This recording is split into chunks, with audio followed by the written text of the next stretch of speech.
Voilà, alors je suis avec Thierry Rousset, à Trinquefougas, chef et patron des Muscardins à Saint-Martin-de-Londres, et sa planche va démarrer ce samedi 4 juin.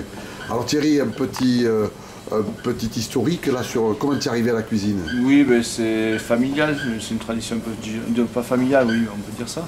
C'est mon père était cuisinier, donc j'ai baigné un petit peu dans ce milieu, puis petit à petit on y rentre dedans malgré soi, et puis une fois qu'on y est, ben, on est passionné, on rentre à fond dedans. Et puis alors formation avec le père formation sur le tas, des expériences diverses, un petit peu de parcours, un petit peu des balades, et puis beaucoup d'influences de gens rencontrés de ci, de là, et ainsi de suite. Alors tu as travaillé chez qui?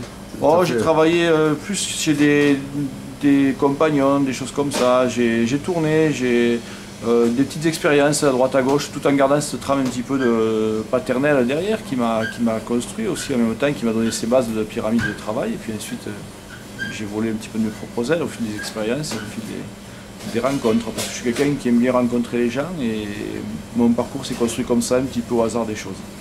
Alors, qu'est-ce que tu aimes dans la cuisine? Quelle est ta philosophie un petit peu?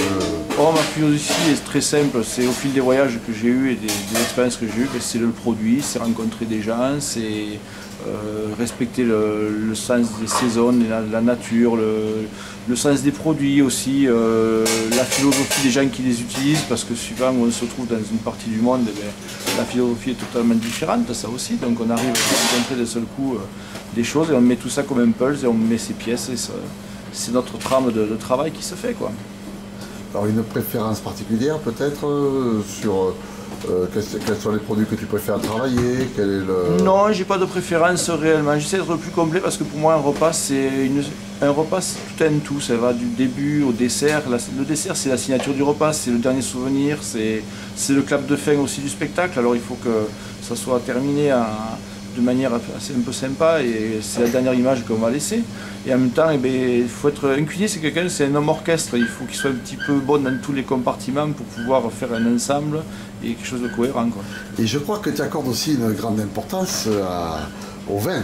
Ah ben, et aux accords vin, mais je crois que c'est... Le vin, c'est quelque chose qui ensuite fait partie intégrante de la table, dans le sens où la table, eh bien, sans le vin, il y a des produits on va boire un vin par rapport à un mets, mais des fois on va accorder un mets par rapport à un vin, donc c'est la cave aussi qui va nous influer. On boit différemment d'une saison à une autre aussi, par rapport à ce qu'on peut proposer sur table, donc c'est vrai que c'est tout un ensemble, c'est indissociable d'ailleurs.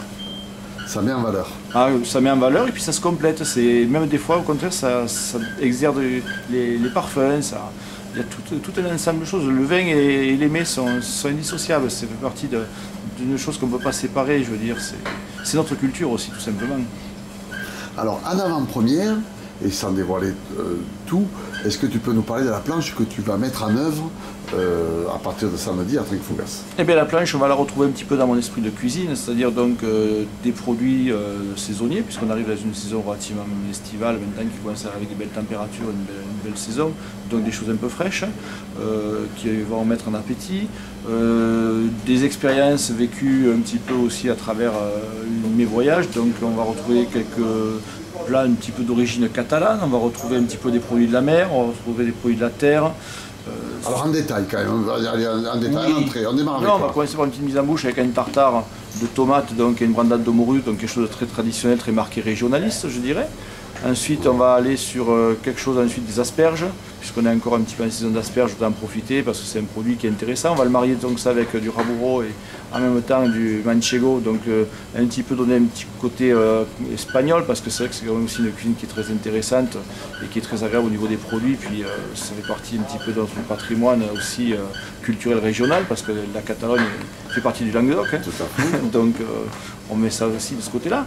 Ensuite on va aller sur donc un filet de rouget avec une gelée de tomates légèrement épicée, donc pareil, ça va être le côté maritime. On va rentrer avec des produits un petit peu iodés, des parfums iodés, une gelée de tomates un peu épicée, pareil, qui va se mettre avec le climat, donc donner un petit peu d'appétit, de la légèreté.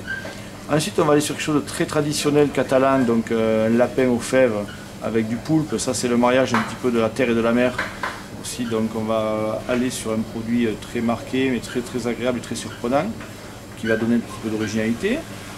Ensuite, nous allons avoir une brousse qui va être traitée, donc une brousse de brebis, parce que nous sommes un pays de pastoralisme. Donc aussi, on a le lait de brebis, on l'utilise aussi, il faut le mettre en valeur, parce qu'on connaît bien la chèvre, mais là, des fois la brebis est un peu délaissée. Donc on va le mettre aussi jouer sur quelque chose de très sympa.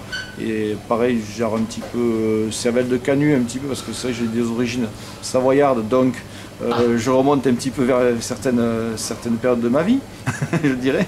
Et puis finir avec un dessert à base de cardamome, de cerises aussi, parce qu'on est à la saison des cerises, et puis la cardamome c'est un petit peu aussi des épices donc, que j'ai rencontrées à travers mes voyages. Donc c'est un petit parcours gourmand qui aussi reflète mon univers culinaire.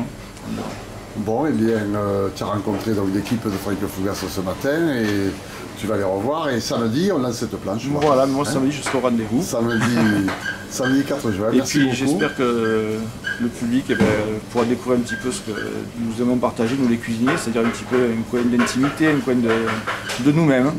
Oui, c'est vrai que je suis assez marqué par ces rencontres avec les cuisiniers qui ont vraiment beaucoup de choses à dire, qui prouvent qu'ils ont un grand cœur, ils ont besoin de s'exprimer.